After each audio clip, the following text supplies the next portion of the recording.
get scared. I don't have this written out. I was saying to Brian just before we sat down, I always love the passages where that begin with Jesus looked up at his disciples, because I can kind of imagine the look. Let me try this again, but that's not what I'm going to talk about. I don't know if you've had the experience, I'm sure you have, either yourself or with your children, or maybe your husband, parents, of really looking forward to and wanting something. And that can take different forms. Kids, are always going to do, when is Christmas coming? And used to mark up the Sears catalog and wonder if they were really going to get that one that had the big stars. And it seemed like it just never came. It's kind of like being in the car on the trip. When are we going to get there? The subtext of which is, I'm really miserable sitting here. I don't know why you made me come on this stupid trip. I could have been at home playing with my friends. And we aren't ever going to get there anyway. You just are saying that. And so there's these two kinds of things. There's this longing for what you aren't sure is going to happen. And then there's also this kind of, you don't know what's going to happen. And it can happen in bigger things too. I remember when we lived in Arizona and my parents lost the house there for a lot of different reasons. And my mother saying to my father, Dan, I don't care what you get as long as it's just ours and none of your relatives. My father made a big deal of trying to describe this house and what it was going to be like.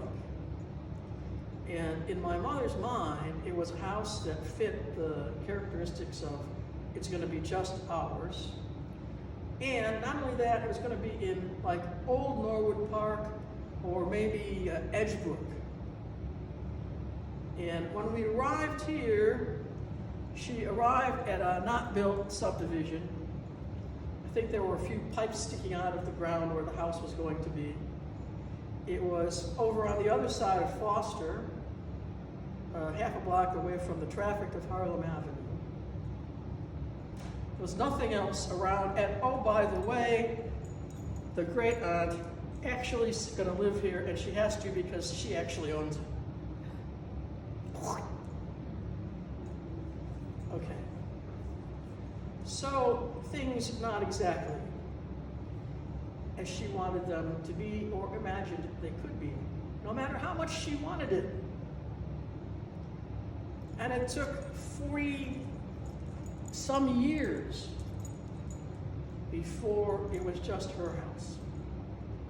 And it was the way she wanted it. And by that time, she was old and hard to enjoy it. So, what does this have to do with the prophet Haggai? Haggai is a prophet of the return from the exile. And if you remember, the people of Judah were sent into exile in Babylon. The Near East being what the Near East was then and still is now. Things changed. The Persians came in the form of Cyrus and took over and said everyone can go back. That didn't really work out well. And then his son Darius took the throne and return began. But see, there were always people there. There were always those couple little pipes sticking out and those workmen and those people from Harlem Avenue and whoever. There were always people there. They just weren't they weren't our kind of people. They weren't like Edgebrook kind of people.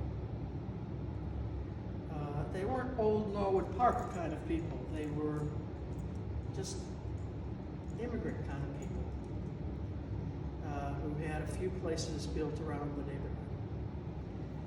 And there was a church that was very unattractive with a pastor who was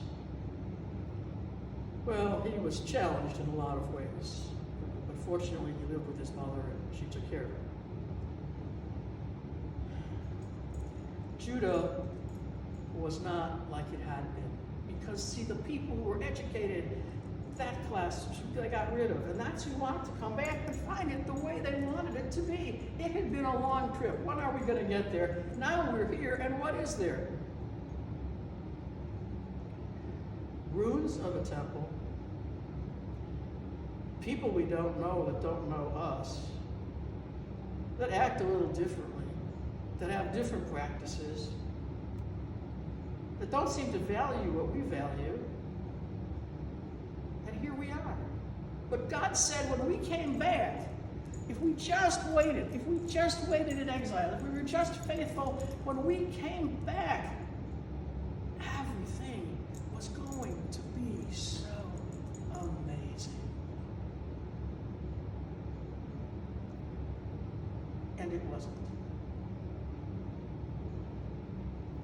The king didn't have much power, and he apparently was fairly depressed most of the time, partially because we're a little tiny mess of a country, or what was left of a country, in the middle of all these big countries who keep trying to take us over.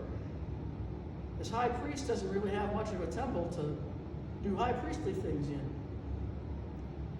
And people aren't really getting to it. And so Haggai comes along and says, take courage. Now I have to interrupt to tell you one other story. Some of you may remember the Dominican who was the president for many years of Rosary College, now Dominican University. And when the community sent her to England after the Second World War, actually, to study for her doctorate, she was amazed at the spirit of the people, because she saw every place she saw these signs that said, take courage. And it reminded her of the strength of this kind of passage, until she realized that it was a brand of beer. And any of the pubs that were owned by the brewery had take courage signs, which Haggai says to take courage, because the God who has made these promises is the same God who kept his promises in the past. It's the same God who led you out of Egypt. It's the same God that built the last temple, the one that was so amazing that you think you remember, or at least remember the stories of. That is the same God who is going to gather you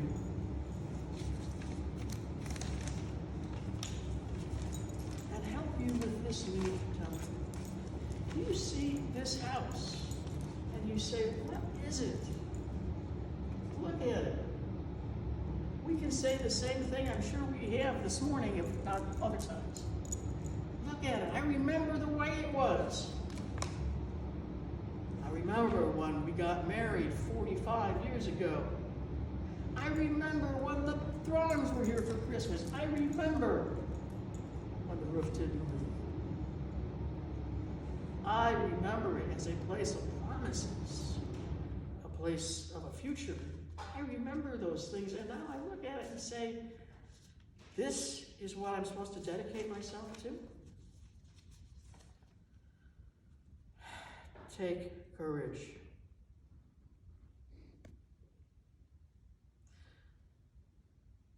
Once again, in a little while, I will shake the heavens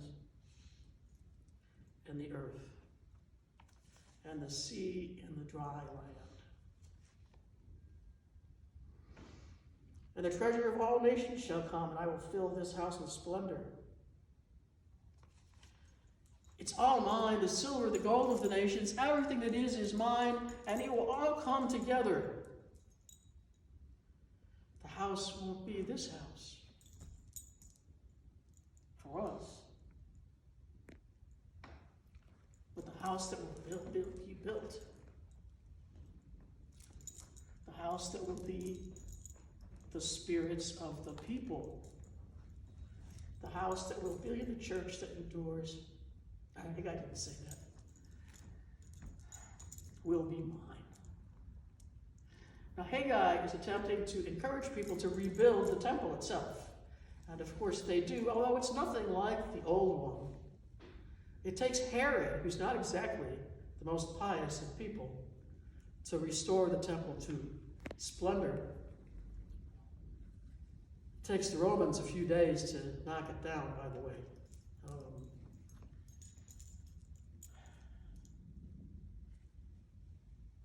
But I think we can talk about what God has promised in terms of what God will build and what it will be like.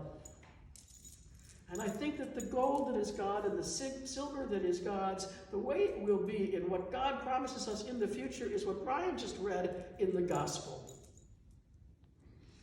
It will be a time of being blessed. Blessed because of what the Spirit enables us and forces us and compels us and actually refreshes us with doing. Things we couldn't imagine, making us into people for whom those words about happiness and blessedness begin to make sense in a way that we could never imagine they would make sense. Blessed are you when. Happy are you when I am going to build you into a whole new person and temple and people. That this passage, this Beatitudes passage, which is so baffling, I think, sometimes. Yeah, let's be happy about mourning. Let's be happy about being persecuted. Will begin to make sense because it will be so much the part of our foundation, our sinews, our structure. No matter what happens, how well it's built or how fast it takes to tear down, what we are left with is the promise of God that this blessedness will be ours, that we will revel in it. We will not say how long will it take to get there, because we will be there. And it will envelop us, and it will envelop all.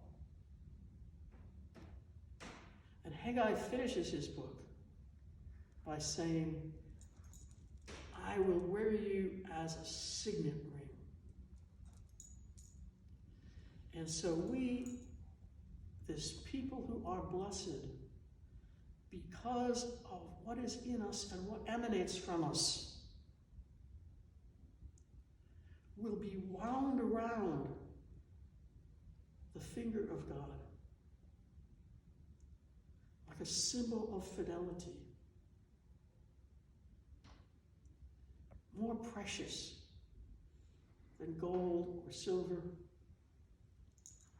impossible to destroy. And unlike the things we have longed for or thought we longed for or waited for, it will so far exceed our expectations, both of God and of ourselves, that it will be amazing. And in that,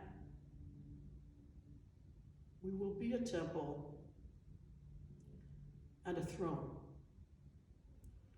of mercy, of grace, and of fullness.